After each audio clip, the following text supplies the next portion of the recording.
good morning, happy Wednesday, or whenever you are listening to this.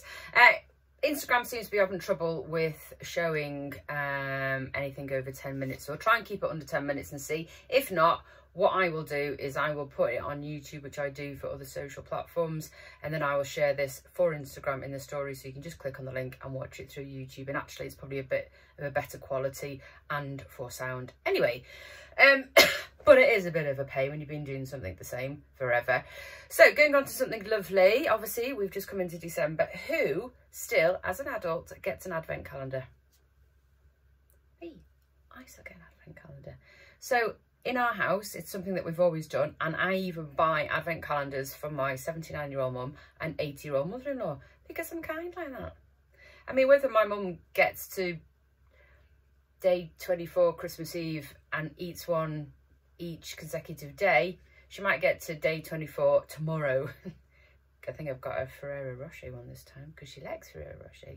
But we do, it's a nice thing. It's a countdown, isn't it? A countdown to chocolate. But what I don't like, and I seem to do it every year, and a couple of times between now and sort of Christmas Eve, is I panic and I can't see the number. Just have a little bit of a, they haven't put number 4. Oh, God. Oh, there it is. And then all is right in the world. But I do it all the time. I bought my husband one for the second, maybe third year, maybe fourth year in the row, a Dummichelle one. And I'm a bit jealous because I don't know why he doesn't think of it. I mean, being the person that, as quoted in a post the other week, Mrs. Vaindale is his wife, you would think he'd know better. I mean, I'm not going to complain at Lindt, do like Lindt, but, you know, just think outside the box a little bit. You know, I quite like a Dummichelle one too, just saying. Or Grange chocolates, quite like one from Sally as well. So, you know, I just need to poke them a little bit more, which is what you need to do anyway to partners. Anywho, I'm looking at, which we've mentioned a few times, I have left Twitter as a business, and I will be sending emails out to all our members because I obviously won't be sharing information from there onwards. Don't like what's happening to it. Could I say I'm a fan of Elon Musk? Probably not. Do I like it where he's going with it? Type of people that are on there, the troller that's on there, the ethics and the ethos of it since he's bought it? No. So we are looking at Blue Sky. I've just gone onto it yesterday as a possibility, and the guy that is running Blue Sky, which seems to be going and off the scale with regards to numbers and members and people joining, was actually a founder of Twitter originally, I think.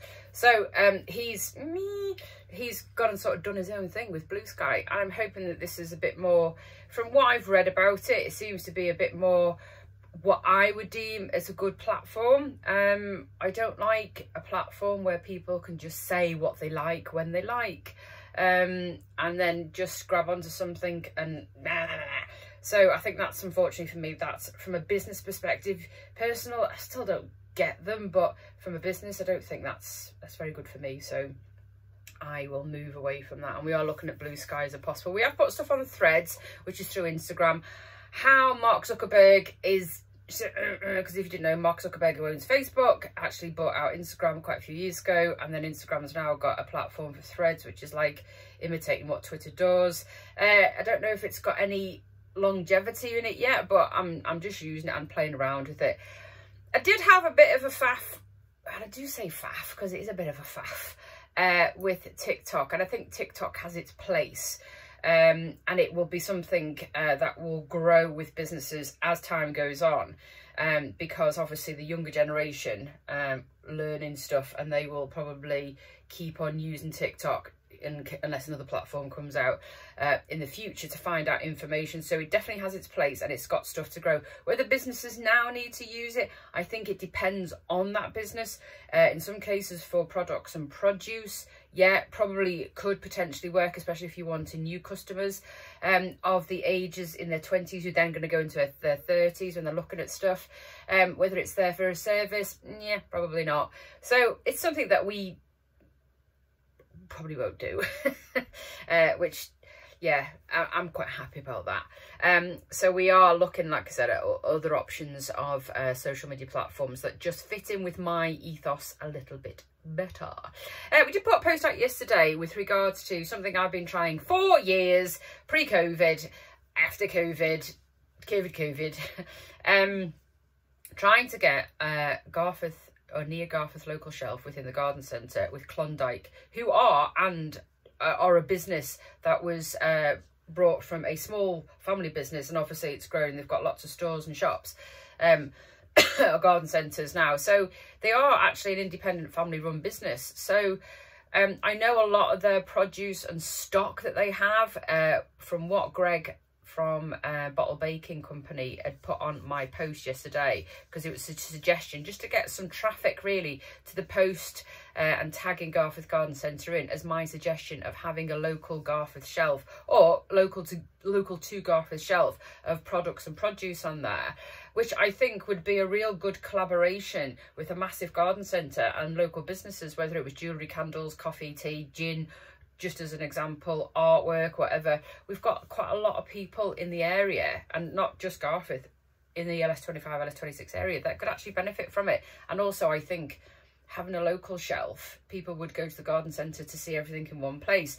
But as Greg Fraser had put, who's, let's say, the Bottle Baking Company, if you don't know who Greg is, you'll have seen he did a collab with Marks and Spencer's last year with Colin the Caterpillar and whatever the pink one is, Percy Pig or whatever, and he does all the caking product in a bottle, and then you just pour it out, add your eggs and your butter and make cakes and buns and flapjacks and cookies and stuff. And he's gone like that from a small business in a kitchen in Crossgates now in John Lewis and Selfridges and lots of other little places. And so he has got his product in small sort of farm shops and things like that. So and we know ourselves when we go to a farm shop or an outlet like that, that there is options for that to happen. And I think what he mentioned yesterday was that they do have stock through distributors, and then once they get their stock, just to make it easy I suppose, then they just run all that same stock in every single garden centre, which is great. I do go in there, and my little marketing head is a bit twitchy, because sometimes I just think there's too much of that and not enough of that, and you could put that there with that, and that would make it more people to draw to, because I'm quite observational when it comes to things, and what would I see that I think other people would see, and I just think to have an interest of a local shelf would be great. And I know from what you said there would be a pro forma invoice. They could do it. That's what would need to happen with small to medium business, but QuickBooks do it, or even Excel could do stuff like that. So it's a possibility, and then the small business could go in once a week and stock up. The likes of Vintage and Ulton do that. They house lots of people in one place, so it's possible. So Garforth Garden Centre, chat. I've been trying to get in touch with your people for a long time. I just want to chat, see what the possibilities and what the feasibilities are. And if I can get people in there, then I will be one happy lady.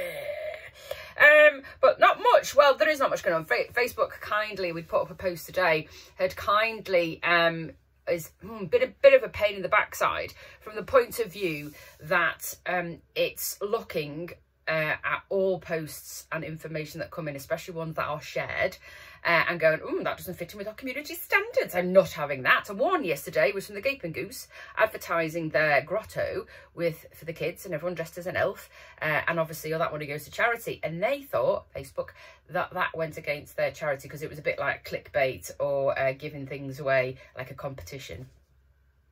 Really? Now, I know they do need to, all social media platforms need to get on the back of what goes out and what people are seeing, especially people at a certain age. But come on, do it properly. A charity, children, Christmas, elves, people dressed up. Come on. So I'm going to leave it there to see if this works. A few things coming up over the next couple of weeks, lots of things within Garforth in December, and I will share everything, especially stuff that is going on at the Gaping Goose, if Facebook allows. In the meantime, do think about collaborations. They can be very small. From the back of the post that I put out yesterday about the garden centre, one of our businesses got in touch with another business, and there is a product collaboration that could work very well and benefit each, and it actually makes sense. So sometimes do Michelle do it. They have Cielo coffee as an option on the shelf, giving your people that come in another reason to come in because they remember that you've got other stuff there as well as the stuff they would buy anyway. So it's just a thought process. Have a beautiful day.